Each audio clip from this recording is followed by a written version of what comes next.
Welcome to Toxic Family Stories. The sound of paper ripping cut the air, sharp as a blade. My sister's hands tore my wedding invitation in half, the fragments falling like dead leaves onto the floor. She looked at me, smiling, and said, "You're not invited anymore." My parents stood behind her, silent, their eyes cold. My fingers shook, my chest tight. I had lived this silence before. My name is Clara, and I was the invisible daughter. From the moment I was born, my sister Sophia was the star. She was the one praised for her grades, her beauty, her charm. She filled rooms with laughter, while I filled corners with apologies. If she wore a new dress, my mother called her radiant. If I wore one, she said it was a nice try. My father toasted her achievements, while mine were barely footnotes. I told myself it didn't matter, that Daniel's love was enough, that planning my wedding would finally give me a day that belonged to me. But that illusion shattered with the sound of tearing paper. I stared at the pieces at my feet, the words of my own name broken across the carpet. My throat burned. I wanted to cry, to scream, to demand how my parents could watch this and say nothing. Instead, I pressed my nails into my palms until they left crescents, willing myself not to break. In front of them, Sophia's smile widened at my silence. She thought she had won. "You'll thank me one day," she said. "The family hall is tradition. If you insist on being difficult, then maybe you don't deserve to stand there at all." Tradition, that word had been her weapon since childhood. She claimed it when she wanted to keep the spotlight, when she needed to remind me of my place. My parents nodded, as if her cruelty was wisdom. My father muttered, "Sophia just wants what's best." My mother sighed. "Don't be so sensitive, Clara." My chest ached. How many times had I heard those words? How many times had I swallowed my pain because they told me it wasn't real? I wanted to tell them the truth, that the wedding wasn't theirs to control, that the family hall no longer mattered. Daniel and I had already moved everything to a lakeside venue, a place far more beautiful than this suffocating house. Every guest had been informed, every vendor redirected. Only Sophia and my parents were still in the dark. I wanted to shout it at them, to wipe the smugness from her face. But Daniel's voice echoed in my memory. "Don't fight them on their stage. Build your own." So I said nothing. I bent down, picked up the torn pieces, and tucked them into my purse. Sophia tilted her head, confused by my calm. She expected fire. She got silence, and silence was stronger than rage. That night I sat in my childhood room, staring at the torn invitation. I ran my fingers over the jagged edges. This was more than paper. It was a symbol of everything they'd done to me, every dismissal, every humiliation. I promised myself that one day I'd turn it back on them. The next morning, Sophia's sabotage began. She called the florist and canceled the order, claiming the wedding was off. The florist, who had worked with our family for years, believed her. When I called to confirm, the woman's voice shook. "I already turned down other clients for that date, Clara. I can't replace the order now." I felt sick. My secret relocation had been secure, but Sophia's meddling left scars on innocent people. For the first time, I wondered if my silence was hurting the wrong ones. At dinner, my parents leaned on me again. "You need to apologize to your sister," my father said. "She's just trying to protect you." The words clawed at my chest. Protect me? She had torn my invitation, erased me from my own day, destroyed a vendor's trust. My fork trembled in my hand, clattering against the plate. For a moment, I almost exploded. My voice rose in my throat, ready to spill everything, to scream that the wedding was mine, and I had outsmarted her. But Daniel's hand touched mine under the table. His thumb pressed steady circles against my skin, grounding me. My breath slowed. I swallowed the truth, and forced myself to sit in silence. Sophia smirked across the table. She thought she'd rattled me. She had no idea how close I had come to destroying my own plan. That was my imperfection. I almost let rage win. 2 days later, she came to me with a new tactic. She stood in the doorway, arms crossed, her voice dripping with false sweetness. "Clara, maybe I was too harsh. You can still have the wedding here, but let me handle the guest list. That way, you won't embarrass yourself." A toxic peace trap. She wasn't apologizing, she was tightening her leash. She wanted control, not reconciliation. My parents hovered behind her, nodding. "That sounds reasonable," my mother said. "Why make things harder than they need to be?" My skin prickled, heat rushing up my neck. I wanted to shout at them, to tell them they were blind. Instead, I smiled, thin and brittle. "I'll think about it," I whispered. It was a lie. I had already chosen. Later that night, I found my cousin Lily in the kitchen. She had always been quiet, drifting in Sophia's orbit to stay safe. She poured tea and avoided my eyes. "I don't want to get involved," she murmured. But the way her hands shook told me she already felt guilty. I didn't press her. Not yet. The clock kept ticking. 3 days. 2. Each hour felt heavier. I could see Sophia circling me, watching, waiting for me to crack. She wanted me desperate, she wanted me to beg. And maybe once, years ago, I would have. But not this time. The night before the wedding, she stormed into my room, her phone clutched in her hand. "The photographer says the date was changed," she snapped. "What did you do?" My heart slammed against my ribs. Sweat prickled at my palms. This was it, the moment everything could collapse. I forced a shrug, my voice flat. "You misheard." Her eyes narrowed. She searched my face looking for cracks. Seconds stretched like hours. My breath caught, my body rigid. Then she scoffed, muttered something about incompetent people, and walked out. The door slammed behind her. I sat on the edge of my bed, trembling, my pulse racing. That was too close, too close. When the silence returned, I pressed my hand to my chest and whispered to myself, "Hold on, just one more day." Morning light bled through the curtains, but I didn't move. My chest felt heavy, my body stiff, my mind racing with what Sophia had said the night before. She was too close to the truth. One slip, and the whole plan would unravel. I sat on the edge of the bed and whispered the same words again and again. Just one more day, one more. Downstairs I could hear her already. Her voice carried through the walls, sharp and commanding. She was telling my mother to double-check the seating, to make sure the silverware was polished. They were preparing for a wedding that would never take place. I almost laughed, but the sound caught in my... When I entered the kitchen, she turned toward me with a smirk. "You look tired," she said. Her eyes scanned me like a predator. "Don't worry. I'll make sure everything looks perfect. Even if you don't appreciate it now, you will." My mother nodded, agreeing as if Sophia was some kind of savior. I gripped the back of a chair to keep myself steady.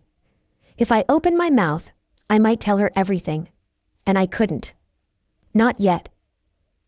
Daniel called me later while I stood by the window, staring at the driveway where cars would soon arrive. His voice was calm, steady, the anchor I needed. "Everything's set at the Lakeside," he said. "Guests are excited. Evelyn's there already making sure the flowers are arranged.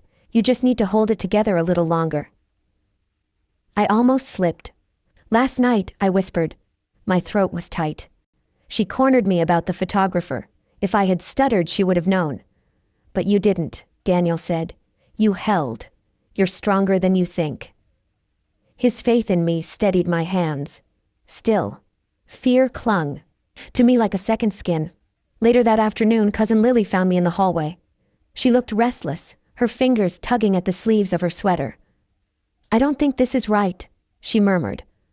Her eyes darted toward the dining room where Sophia sat, laughing with my parents. She's going too far. Canceling.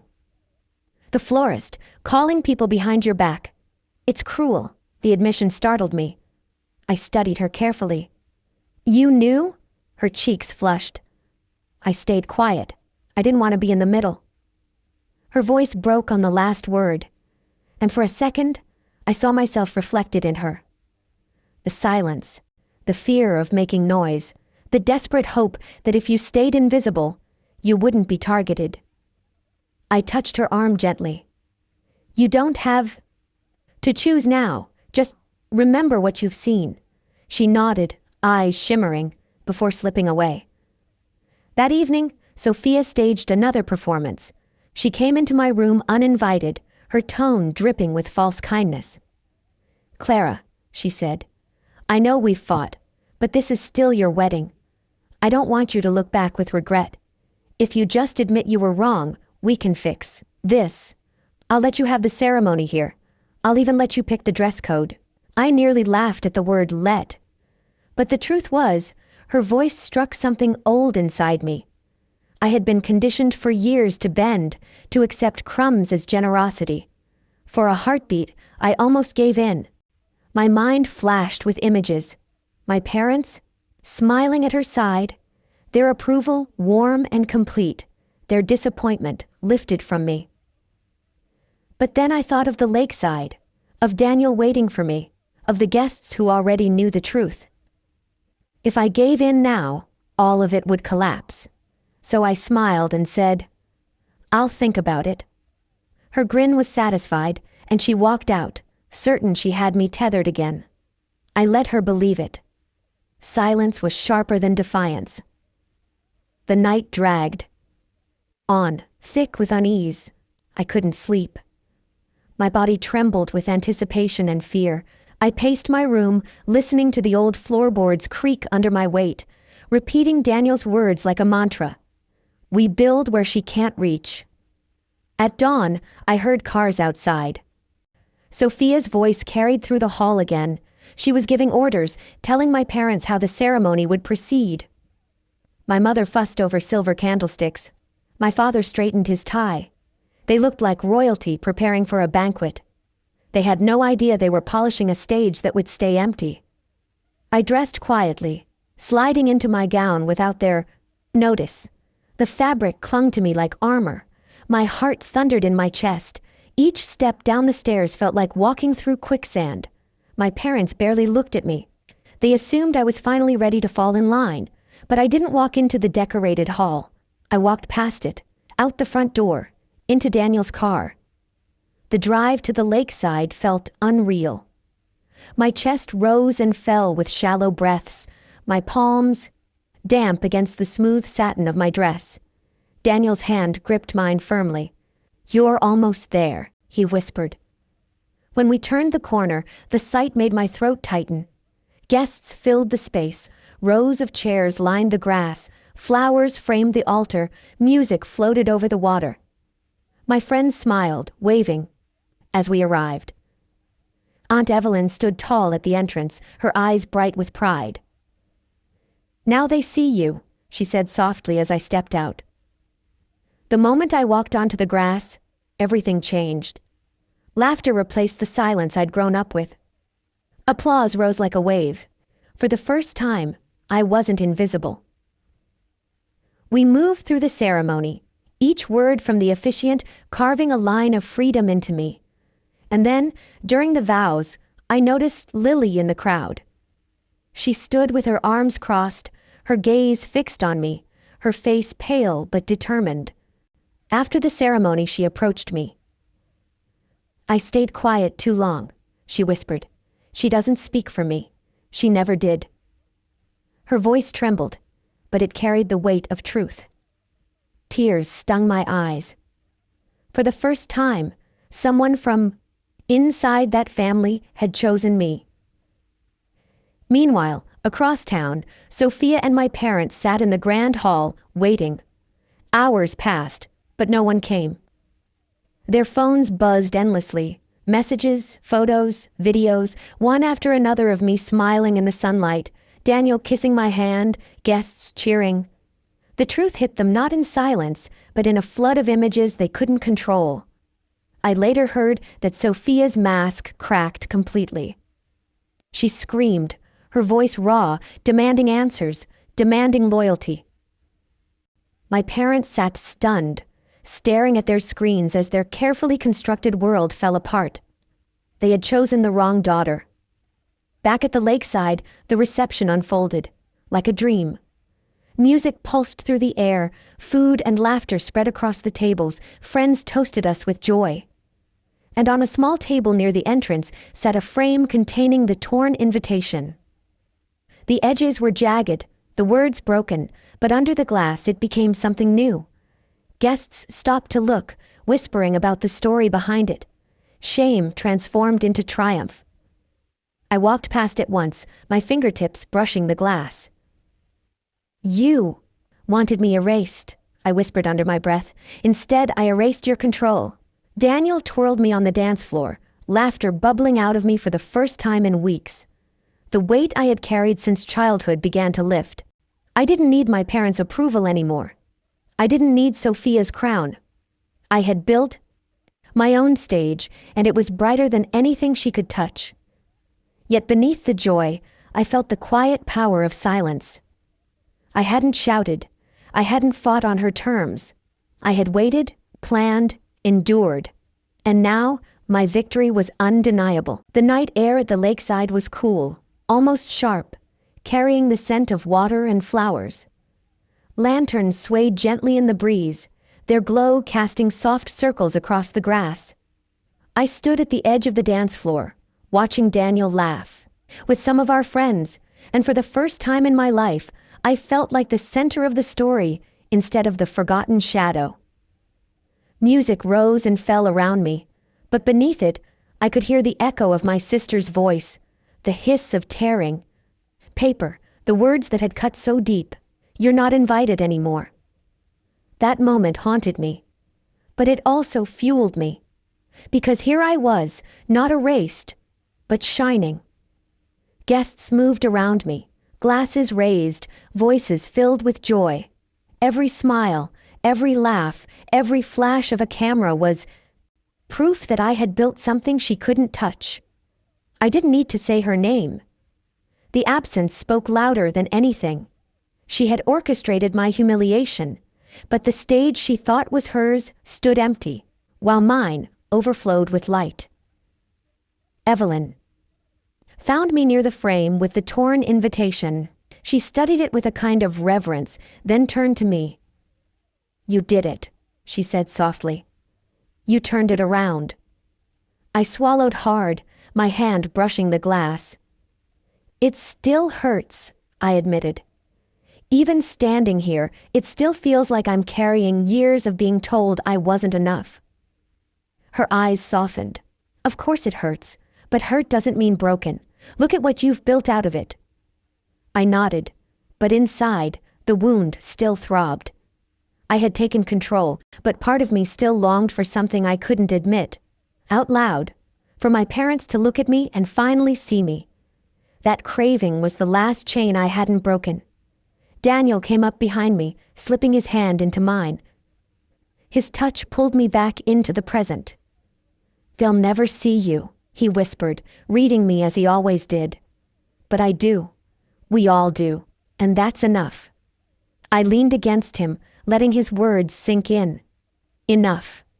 I had to believe that, while we celebrated, the world outside the Lakeside was buzzing. Photos and videos spread quickly. Messages ricocheted through family chats and social feeds. Sophia's carefully curated image cracked in real time. She had told everyone she was in control, that she was protecting me, guiding me, but the truth was now public. She had been left behind. People who once praised her were now whispering behind her back, asking why she wasn't at the wedding. That public witness moment was the final blow. Her reputation wasn't shattered by me screaming in her face, but by silence, by absence, by undeniable evidence. Later that night, Lily approached me again. She looked different, lighter somehow, though her hands still fidgeted nervously. She's furious, she said. I've never seen her like this. She's blaming everyone, even your parents. I studied her face. And you? Her eyes flickered. I can't defend her anymore. I did for too long, out of fear. But tonight I realized, staying silent makes you complicit. I don't want to be like them. I don't want to live in her shadow. Her words struck deep. For years I had begged for allies within the family, begged for someone to stand up. And here she was, trembling but finally choosing me. It didn't erase the past, but it meant something. It meant the cycle could break. As the night went on, I danced, laughed, and let the weight fall from my shoulders piece by piece. But I knew this wasn't just about one evening. It was about rewriting the story of who I was. Toward the end of the reception, I stood before the guests to thank them. My voice shook at first, but then steadied. When someone tries to erase you, I said, sometimes the best answer isn't shouting louder. Sometimes it's building something they can't touch. Tonight isn't just my wedding. It's proof that silence can be power, that dignity can be louder than cruelty. Applause rippled through the crowd, and for a moment I felt taller than I ever had. Later, when the music quieted and the lanterns burned lower, I stepped away from the crowd and looked at the torn invitation one last time. My parents' absence ached like a bruise, but I knew now that their approval had always been a mirage. What mattered was here, in the laughter, in the vows, in the strength I had found. Daniel came to me, wrapping his arm around my waist. "Ready to leave?" he asked. I looked at the framed invitation, then at the water glimmering in the moonlight. "Yes," I said, "I'm ready." As we walked toward the car, I thought of Sophia sitting in that empty hall, her crown of control, slipping through her fingers. She had tried to write me out of my own story, but I had written her out instead. That was the final, silent revenge, and in that silence, I felt free. My journey found its peace for now, but another woman like us is about to face her hardest challenges yet. Together we will continue and grow. The next story of breaking cycles and reclaiming peace is waiting for you with its own strength and battles. To listen to it, click onto the next video.